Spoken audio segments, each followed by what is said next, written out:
Bun venit în Praga, Capitala Cehiei și a regiunii istorice Boemia. locul cu cel mai mare consum de bere din lume. Locul în care te cufunzi într-un tărât de vas cu străzile sale pietruite, clădirile fermecătoare și numărul infinit de turnuri. Locul unde orice clădire și stradă este un muzeu în aer liber. Sunt atât de multe lucruri de făcut încât aici poți umple lejer 3 zile, descoperindu-i scena culinară, plimbându-te pe străduțe și admirând arhitectura de bas. Așa că hai să mergem!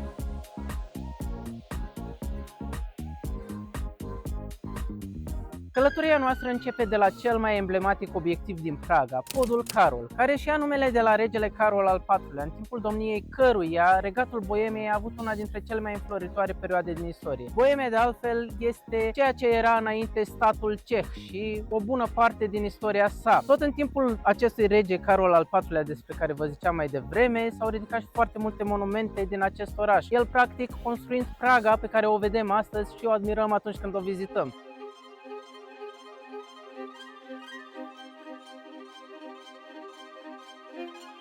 Podul care leagă orașul vechi de Mala Strana este înfrumusețat de 30 de statui care ilustrează diferiți sfinți. Totodată trebuie să ții minte că dacă nu ajungi aici dimineața, s-ar putea să dai peste toată populația orașului și nu glumesc, se aglomerează extrem de tare. Ce mai este interesant este că tot aici s-a filmat Spider-Man.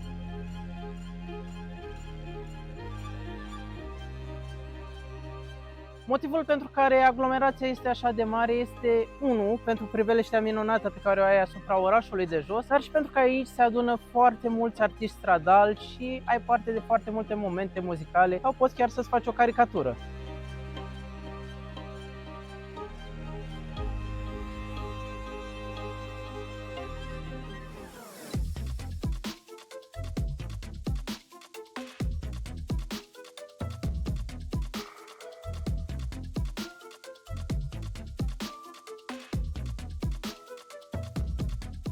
Și așa cum v-am obișnuit, trebuia să includem și un hidden gem, nu-i așa? Astfel, în spatele meu găsiți cea mai îngustă stradă din Praga, cu o lățime de numai 50 de centimetri. Știți ce e și mai interesant? Pe lângă fluxul uriaș de oameni care vine să o viziteze, bineînțeles, este că este ghidată de un semafor. Semaforul respectiv funcționează cu un buton apăsat de niște oameni care cumva fluidizează traficul, că altfel s-ar lovi oamenii unii de alții. Iar partea cea mai bună este că se află la doar câțiva pași de podul Carol.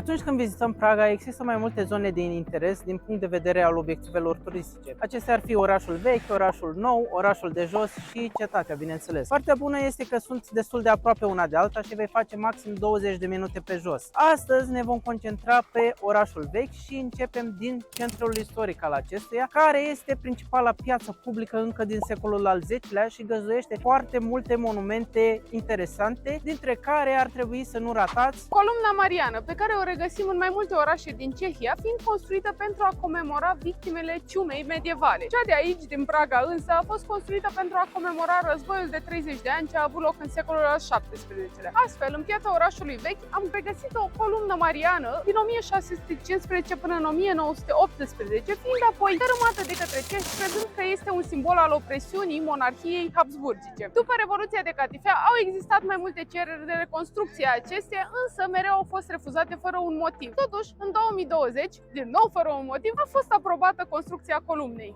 Biserica Maicii Domnului de după Tin, care se află în spatele acestor case multicolore, cum ar fi Palatul Kinski sau Casa cu clopot de piatră. Ce se vede totuși din biserică sunt cele două turnuri impresionante, înalte de 80 de metri. Toate acestea, construcția s-a durat foarte mulți ani, chiar secole. De aceea, exteriorul este în stil gotic, iar interiorul în stil baroc. Aceasta nu este deschisă tot timpul, așa că programul poate varia și deși o vedem din piața centrului istoric, accesul în aceasta se face pe o stradă lăturlarnică și îngustă care se vede în spatele meu. Intrarea costă 25 de coroane, iar interiorul nu poate fi filmat sau pozat, din păcate, așa că mergeți voi și o vedeți. Memorialul Jan Hus, care domină piața centrului vechi și pe care cu siguranță îl veți remarca încă de când ajungeți în dreptul pieței, el a fost dedicat 500 de ani mai târziu reformatorului religios și profesorului ceh, al cărui nume vi l-am menționat deja, Jan Hus, care avea o gândire cu tendințe progresiste. El a fost ars de viu în Constanța, dar nu acea Constanța la care vă gândiți voi, ci cea din Germania. Pentru acest eveniment este sărbătorită o sărbătoare națională în Cehia pe 6 iulie. Primăria veche, construită în secolul al XIV-lea, a acea vreme fiind cea mai înaltă clădire din Praga. Și deși astăzi nu mai este valabil acest lucru, încă se remarcă prin arhitectura ei interesant. Ea este de fapt un ansamblu de clădiri care au fost atașate de-a lungul secolelor una câte una. Ce nu știe multă lume este că aceasta poate fi vizitată și poți vedea mecanismul ceasului astronomic, chiar să urci până aproape în vârful turnului pentru a avea o priveliște de ansamblu. Ceasul astronomic, care de altfel cred că este cea mai populară atracție turistică din această piață, a fost construit în anul 1410 și atașat părții laterale a turnului vechii primării. El este cel mai vechi ceas de acest tip din lume, iar o legendă spune că Consiliul de Administrație din Praga a fost atât de mulțumit de cum a ieșit, încât au ars ochii ceasornicarului pentru a nu mai putea fi reprodus niciodată. Ironia sorții este că în Seul se află o replică identică a acestui ceas, iar la cel din Praga lumea se adună în fiecare zi din oră în oră pentru a lua parte la un spectacol cu păpuși ce îi înfățișează pe cei 12 apostoli și un schelet care trage dintr-un clopot care înfățișează moartea. Biserica Sfântul Nicolae, construită în secolul al XVIII-lea în stil baroc, pe rămășițele unei mănăstiri care din păcate a luat foc, dar pe care încă le puteți vedea la subsolul acestuia. Partea bună este că intrarea este gratuită.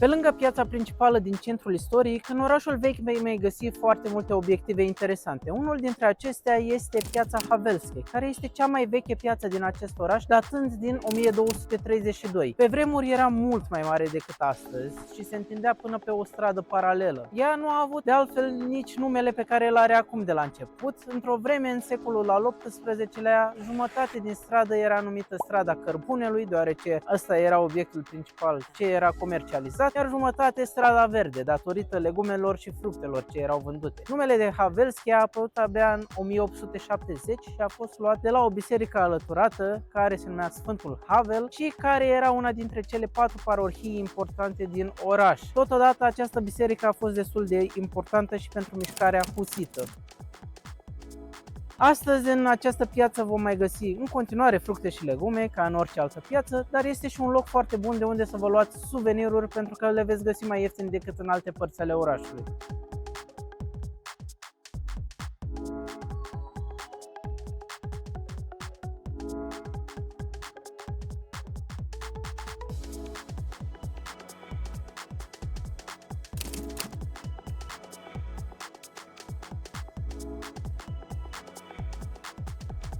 Și a sosit vremea pentru cel de-al doilea Hidden Gem. Acum vorbim despre Speculum Alchimie, care este practic un muzeu care prezintă crearea de elixire din timpuri medievale. Tunelurile pe care urmează să le explorăm au fost descoperite la finalul anului 2002, cam târziu cei drept, și s-a găsit până și un elixir vechi de 300 de ani, pe lângă instrumentele folosite în prepararea acestora, bineînțeles. Intrarea costă în jur de 8 euro, 200 de coroane și nu se poate plăti cu cardul. Programul de funcționare este de la 10 la 6, tururile sunt din 30 în 30 minute și, bineînțeles, ultima intrare este la 5 jumătate.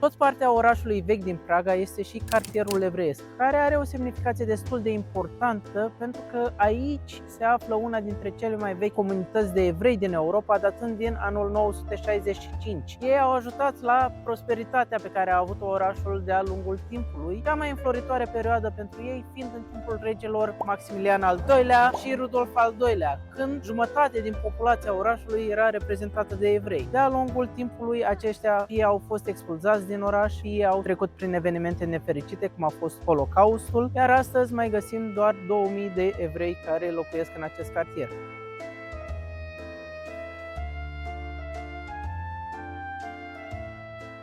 Cartierul pe care îl vedem astăzi nu este totuși cel care era pe vremuri, pentru că la începutul anilor 1900 a fost demolat complet, cu excepția sinagogelor, și reconstruit în stilul predominant de la acea vreme, care era Art Nouveau. De altfel, cred că arată mai frumos așa. Ce putem vizita astăzi în acest cartier sunt, bineînțeles, sinagoga spaniolă, sinagoga cea nouă și veche, cred că așa se traduce, și statuia lui Franz Kafka, care este o personalitate destul de importantă din acest oraș, care a trăit mare parte a vieții sale în Praga. Iar pe lângă astea ar fi și cimitirul evreiesc, care este unul dintre cele mai vechi din Europa și care a fost activ timp de vreo 400 de ani. Se zice că aici ar fi înmormântate undeva la 200.000 de persoane, iar unul dintre mormintele interesante ar fi cel al lui Robbie Lowe, care se zice că este părintele Golemului, care este un om din Lut care a prins viață punându-i o tabletă cu o inscripție în ebraică la gură. În mod surprinzător, acest cimitir este intact datorită naziștilor, pentru că, spre deosebire de alte cimitire din Europa, acesta a fost păstrat pentru că planurile lor erau de a crea un muzeu aici odată ce își îndeplineau scopurile. Din fericire, nu au reușit să facă asta.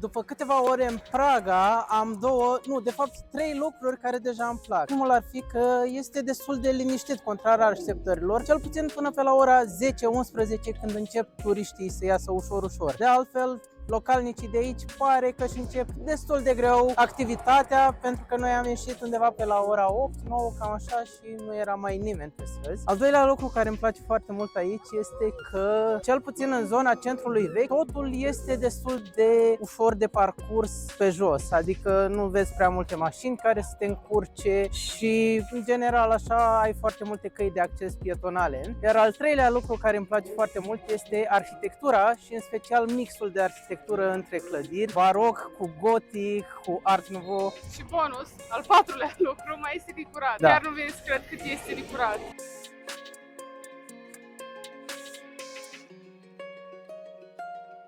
E timpul pentru niște mâncare tradițională cehă, iar locul unde o mâncăm este o provaznice. Găsiți scrieți aici jos, că e greu cu pronunția pe aici. Eu mi-am luat niște porc fript sau nu știu, făcut cop, cu găluște de cartofi, pâine și niște varză, toate într-un sos. Bianca are un gulaș reinterpretat, care am înțeles că la ei se servește cu același tip de găluște de pâine pe care l-am și eu în preparat. Prețurile sunt cam între 200 și 250 de coroane și, bineînțeles, nu uitați să vă luați un pilsner.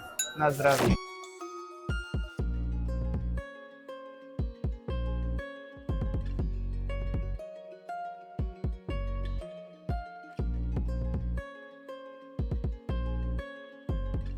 În Praga vei găsi foarte multe turnuri, iar unul care nouă ne-a atras atenția este turnul Pulberăriei, care a fost construit pentru a marca intrarea în vechiul oraș. Astăzi el face trecerea dintre vechiul oraș și noul oraș. Și, spre deosebire de alte turnuri care aveau rol defensiv, acesta a fost construit cu un rol estetic, pentru a avea o intrare cât mai frumoasă în oraș. Ce este și mai interesant este că construcția sa a durat câteva sute de ani și a fost folosit de regi pentru a parcurge un traseu până la castelul din Praga. Vizita în acest turn este 190 de coroane, iar programul este de la 9 până la 9 seara, iar noi vom merge să-l vedem la apus.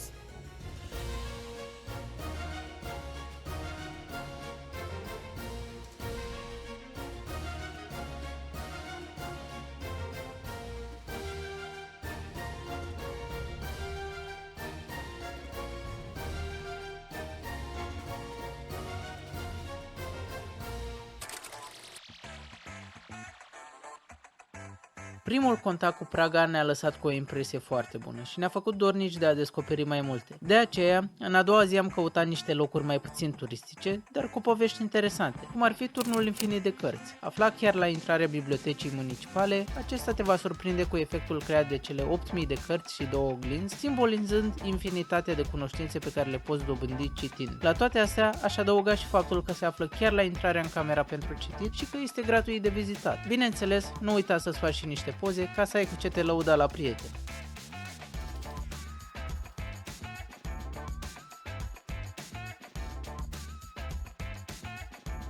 Un loc pe care poți să-l ratezi foarte ușor și este foarte aproape de tine atunci când ești în orașul vechi, chiar lângă podul Carol, este complexul Clementinum, mai precis Biblioteca Barocă și Turnul Astronomic. Clementinum este de fapt un complex de clădiri printre care se află și o biserică. Acolo poți ajunge de foarte multe ori de obicei pentru că intrarea este mai vizibilă, la bibliotecă este în această curte interioară. Cum a apărut acest complex? Pe acest teren la începuturi se afla o mănăstire, care a ars între timp. Mai târziu, Ordinul Cavalerilor Iesuiți a venit în Praga să vadă dacă are sens să-și extindă misiunea aici. Aceștia au găsit un loc foarte bun în care să se așeze de altfel. Această mănăstire arsă era un teren perfect unde puteau să își construiască o universitate. Ei au construit aici mai multe corpuri de-a lungul timpului, inclusiv acest turn astronomic, unde au făcut foarte multe cercetări științifice și de unde chiar se dădea ora prânzului exact, lucru care s-a întâmplat până în 1928, când tehnologia mai avansată i-a luat locul. Ce puteți vizita în această clădire este o bibliotecă barocă care are 27.500 de volume și un interior superb în care putem vedea și mai multe globuri care erau rezultatul cercetărilor științifice ce au fost făcute aici. Iar pe lângă asta poți urca și în acest turn să ai o priveliște superbă. Intrarea se face numai cu tur ghidat, durează 45 de minute, costă 300 de coroane cehe și cel mai bine este să-ți faci rezervare online pentru că de obicei locurile sunt epuizate destul de rapid. Dacă nu reușești să prinzi online, poți să-ți încerci norocul să vii aici la ghișeu, însă din experiența noastră îți spunem că s-ar putea să găsești mai târziu decât te-ai aștepta.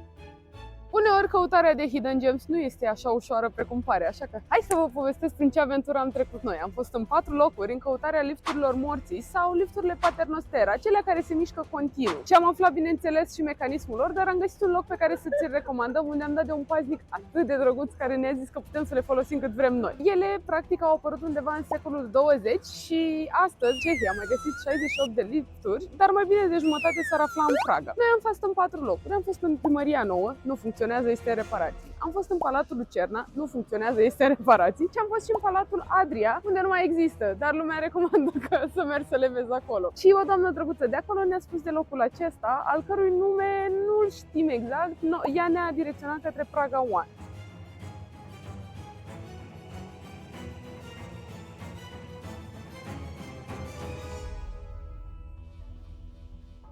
Totuși, aceste aventuri se dovedesc uneori a avea și plusuri, pentru că în căutarea noastră, la Palatul Lucerna am mai descoperit încă un hidden gem, și anume o statuie a lui David Cerny, care îl înfățișează pe Sfântul Venceslas pe un cal întors. Și asta cumva reprezintă situația tumultoasă prin care a trecut Cehia la un moment dat, că era cu fundul în sus.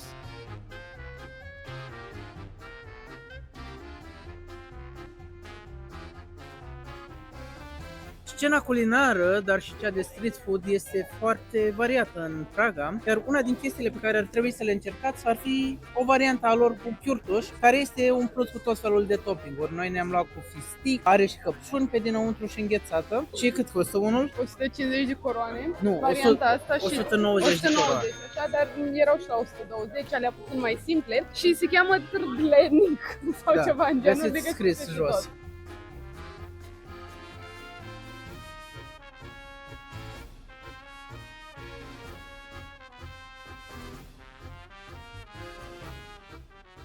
Cred că am descoperit și o chestie care nu prea îmi place la acest oraș și aia ar fi că sunt foarte multe viespi, în special în jurul coșurilor de gunoi. Aveți idee care-i treaba cu asta? Fiți foarte atenți, mai ales dacă sunteți în preajma unui loc care vinde dulciuri, cum ar fi cele cu chiurtoș, pentru că s-ar putea să vă treziți cu foarte multe viespi în jurul vostru.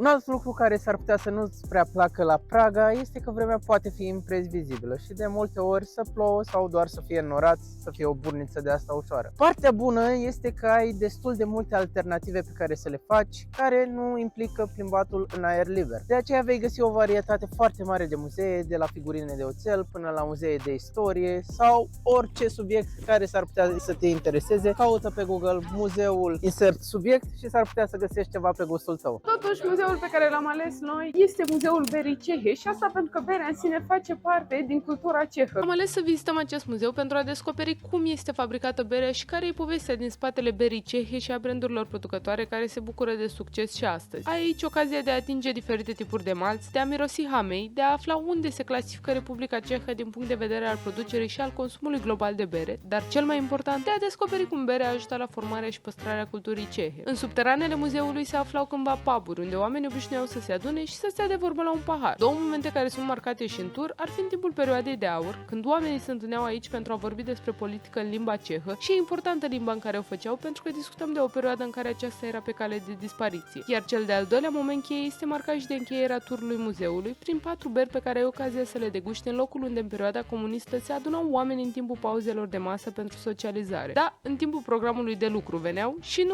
n-aveau voie să facă asta. Motiv pentru care aveau loc destul de des controalele poliției, însă creativitatea celor care frecventau aceste locuri și-a spus cuvântul. Astfel, aceștia înlocuiau rapid alcoolul cu suc și de cele mai multe ori scăpau cu un simplu avertisment verbal. Iar dacă vrei să descoperi și tu relația cehilor cu berea, o poți face zilnic între orele 12 și 18, iar intrarea te va costa 280 de coroane cehe. Ți-am lăsat un link în descriere de unde îți poți lua biletele.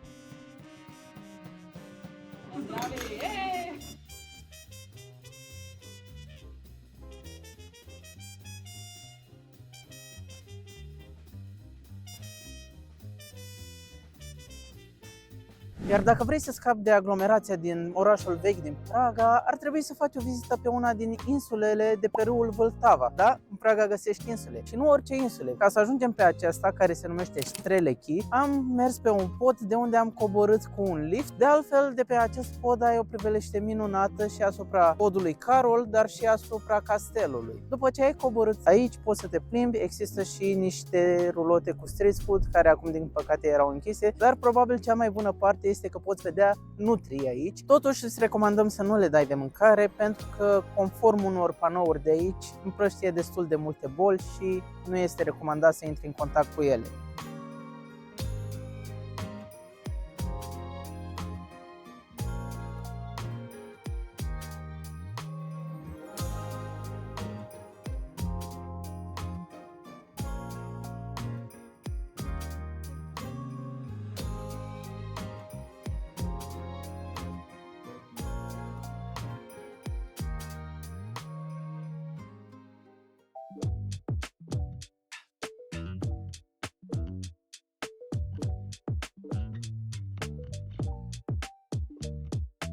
Și pentru că în Praga nu există niciodată să bei prea multă bere, trebuie neapărat să treci și pe la Pilsner Experience, unde vei afla povestea din spatele brandului Pilsner, cum a apărut prima bere Pilsner din lume și totodată se va completa cu informațiile pe care le vei vedea la Muzeul Berii, pentru că acolo afli cumva detalii mai în profunzime, iar aici ai parte de o experiență imersiv. Turul implică să deguști mai multe tipuri de beri, bineînțeles. Una ți este oferită chiar în mijlocul turului, având cumva o experiență diferită în care cunoști practic fondatorul acestei berării și în plus mai poți să-ți cumperi încă două. Cea pe care nu ar trebui să o ratezi la final este cu siguranță berea Milfo, care este formată din 90% spumă și care are o textură cumva de lapte spumat, dar gustul nu este de lapte, gustul e de bere. Îți recomand să o încerci ca să înțelegi despre ce vorbesc, oricât de ciudat ar suna. Turul acesta costă 411 coroane cehe, iar ultima intrare este la ora 7, pentru că durează undeva la o oră jumătate.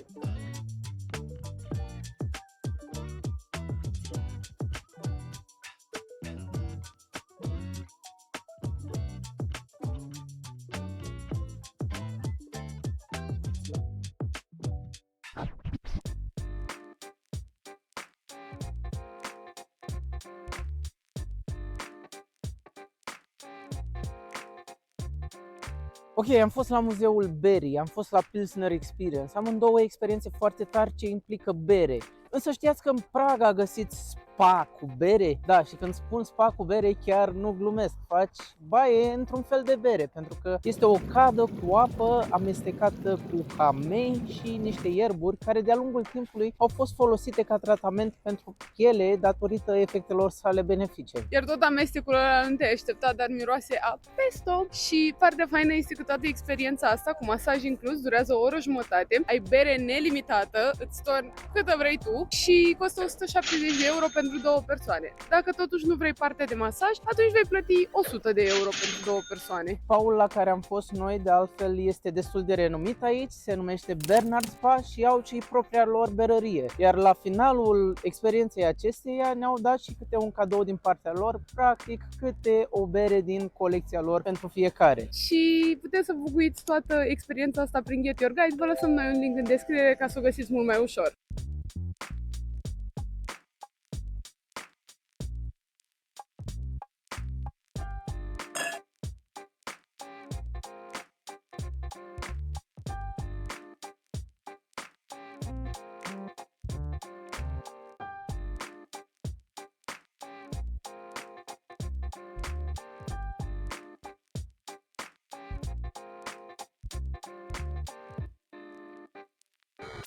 Bine, fie. Puteam să declarăm ziua aceasta ca fiind ziua berii, la cât de multe activități au fost despre ea. Și unde puteam să o încheiem mai bine dacă nu la Sedman Stone. Am călcat pe ideea de a încerca cât de multă mâncare locală se poate și ne-am răsfățat cu un burger. Și doamne ce bine a fost, mai ales că e într-un local destul de cunoscut, cu specific american și cu atmosferă așa de rock and roll. Durează puțin până ți se găsește o masă, dar au o sală de așteptare și merită fiecare minut. Prețurile sunt undeva între 270 și 380 de coroane cehe, iar plata se poate face doar cash. Oricum, vei uita de toate sacrificiile astea când îți vine mâncarea și iei prima gură, crede-ne.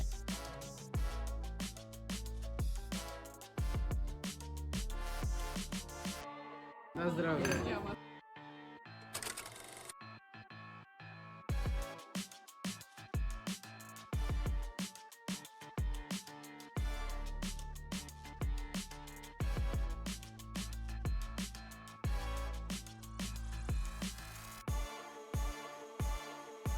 Orașul nou s-ar putea să nu arate atât de nou pe cum te-ai aștepta, însă există anumite elemente care îl fac să aducă mai mult în zona de modern, cum ar fi capul rotativ al lui Franz Kafka, o instalație semnată de David Czerny, un artist foarte cunoscut de aici din Praga, care și-a lăsat amprenta în mai multe locuri din oraș. Dar haideți să vorbim puțin despre instalația de care am menționat. Aceasta are 42 de plăci suprapuse care se rotesc din oră în oră și vor să ilustreze tortura prin care trecea Franz Kafka, pentru că acesta vedea realitatea într-un mod foarte grotesc și își punea foarte multe probleme legate de existență în general. Pe lângă această instalație mai există foarte multe în Praga și poți face chiar un joc prin a le vâna și a vedea mai multe dintre ele în oraș. Dintre acestea nu ar trebui să ratezi statuia lui Sigmund Freud, care stă agățat de o bară, sau Embrionul, care este o instalație pusă efectiv pe o clădire și care poate să te surprindă.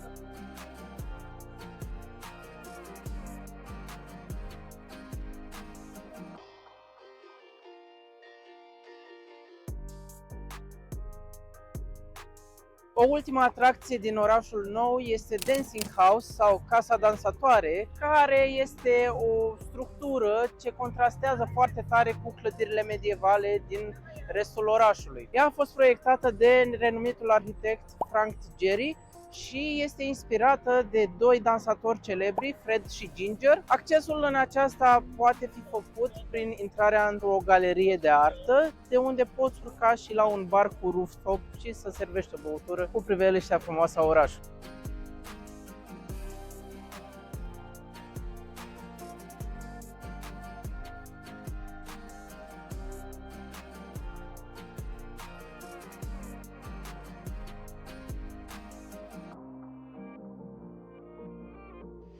Am ajuns și în Malastrana, sau orașul de jos, care include și zona cetății din Praga. Aici poți petrece lejer o zi pentru că sunt foarte multe obiective ce pot fi vizitate, iar noi vom încerca să ne optimizăm un traseu astfel încât să vedem cât mai multe. Așadar, punctul nostru de start este memorialul victimelor comunismului, care nu este ridicat doar în memoria persoanelor ce au fost închise sau executate, dar și a celor a căror vieți au fost ruinate de acest regim totalitar. Vom observa un detaliu la acest monument și anume că pe măsură ce urci, statuia se descompune din ce în ce mai mult, arătând starea de degradare a oamenilor în timpul acestei perioade. Este un obiectiv pe care să nu-l ratați și de unde vom merge către cetate urcând pe scări încolo. Sau mai bine decât atât, luăm funicularul pentru 60 de coroane.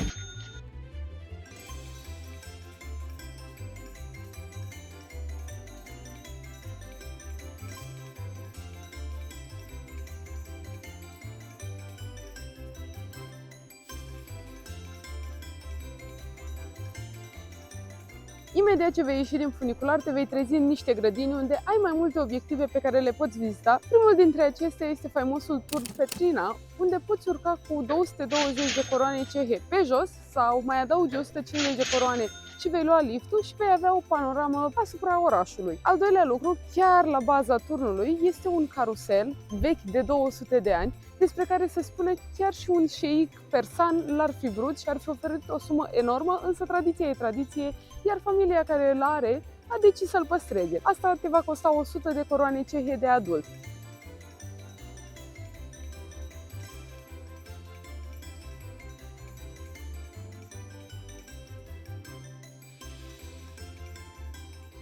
Câțiva pași mai târziu vei da și de mănăstirea Strahov, faimoasă pentru biblioteca sa, care astăzi te va întâmpina cu 3 camere superbe. Prima dintre acestea, cea care îți deschide cumva curiozitatea, este sala filozofală, care are o colecție impresionantă de cărți și este decorată într-un mod inedit, având o frescă care îmbină mai multe culturi. Totodată ascunde undeva pe laterale niște scări care cumva sunt mascate sub rafturile de cărți. Mie mi s-a părut foarte interesantă și chiar este superbă. În continuarea turului vei merge pe un hol plin de obiecte colecționate de-a lungul timpului, printre care și un corn de unicorn. Glumesc, a crezut mult timp că ar fi de unicorn, dar el este de fapt de narval. Ultima cameră sau sala teologică este la fel de impresionantă și asta pentru că decorul, fresca de sus, îți dă impresia de obiecte 3D, însă ea este total plată și are o colecție de peste 15.000 de exemplare de Biblii. Tare, nu-i așa? Sunt sigură că te interesează și când poți să vii aici, deci ar trebui să ții minte ca o pauză de masă de la 12 la 12 jumătate și se deschide la 9, se închide la ora 5,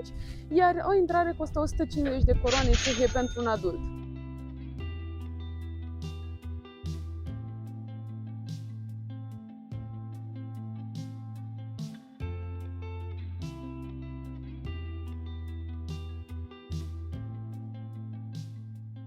Vis-a-vis de bibliotecă, chiar în curtea mănăstirii veți găsi și propria lor berărie, unde puteți să vă luați o bere cu cireșe, o bere neagră, cum am ales noi, o supă cu ceapă și bere, are un gust genial, nu o să vă mint, am încercat-o deja, și o porție de cârnăciori în ceva sos, arată genial, review-urile sunt bune, recomandăm să faceți o oprire și aici.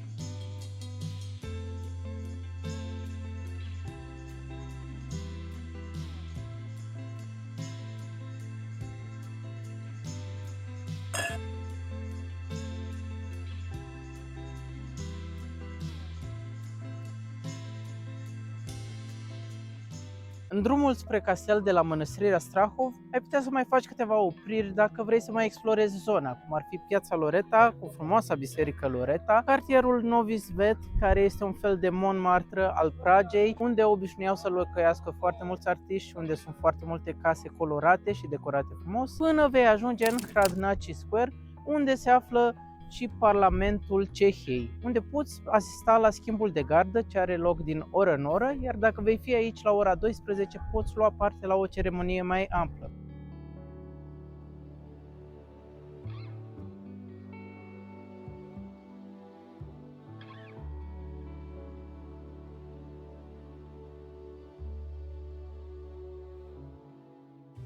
După lupte seculare am reușit și noi în sfârșit să ajungem la castel. Cel mai mare castel antic din lume, recunoscut chiar de Cartea Recordurilor și una dintre cele mai frumoase clădiri din oraș. Este vizibilă din majoritatea punctelor din oraș și credeți-mă că este impresionant. Ce ar trebui să știți este că el de fapt este un complex de clădiri, nu un castel în sine, e mai degrabă o fortăreață sau o cetate, spuneți-i cum vreți voi. Castelul poate fi vizitat în două moduri. Unul presupune și includerea interioarelor în traseul tău, celălalt presupune vizitarea doar în exterior. Ar trebui să știi că dacă vrei să vizitezi interioarele, vei adăuga 2-3 ore în plus la vizita ta, și îți trebuie un bilet. Poți alege din 3 circuite care costă fiecare diferit și include variante diferite ale clădirilor de aici. Cel mai popular am înțeles că ar fi B, iar programul pentru locațiile acestea este de la 9 la 5. Totuși, dacă vrei să vizitezi gratuit exterioarele, nu ar trebui să ratezi următoarele obiective. Catedrala Sfântul Vitus, cea mai mare și mai impresionantă clădire din Cehia, cea mai admirată clădire din întreg complexul, are 2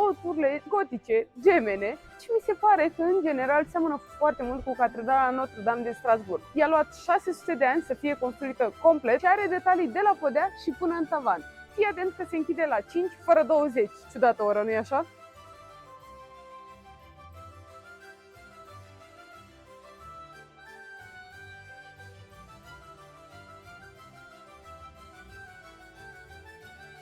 Golden Lane, o stradă cu căsuțe viu colorate ce își poartă numele de la meșteșugarii ce obișnuiau să locuiască aici pentru că prelucrau metale prețioase. Tot aici poți vedea și casa unde Franz Kafka a scris una din cărțile sale, care o poți și cumpăra de altfel. Totuși, fii atent la ce oră ajungi, pentru că între 9 și 5 se poate intra doar pe bază de bilet cumpărat. Așadar, dacă vrei să vizitezi gratuit, ar fi bine să vii în afara acestui interval.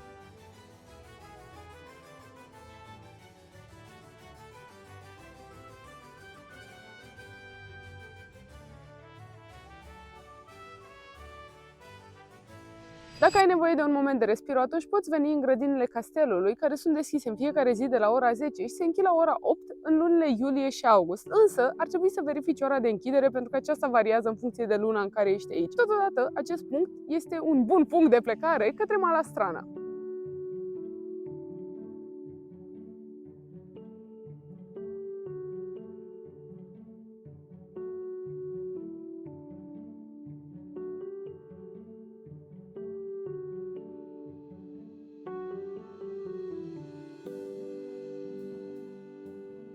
Atâtea lucruri de vizitat în zona castelului, sigur ți se va face foame. E și normal de altfel. Îți recomand să te oprești la acest restaurant cu numele pe care îl vei găsi aici, pentru că nu mă pricep la pronunția asta, unde îți recomandăm să încerci un șnițel cu o salată de cartofi sau ceva gât de porc cu varză și cu niște chifteluțe, mă rog, cu pâinea aia de cartofi pe care o ai ei. Toată masa asta ajungându-ne undeva la 500 și ceva de coroane, pentru că felurile principale costă în jur de 200 de coroane, iar fiecare bol este 58.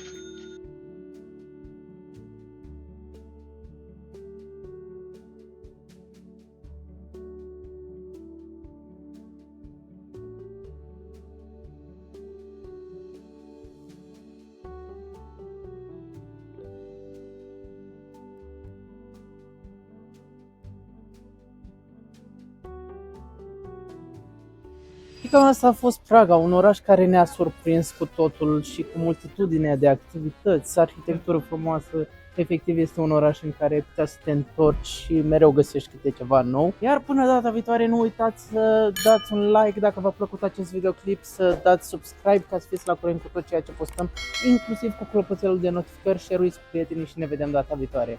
Pe curând! Pa!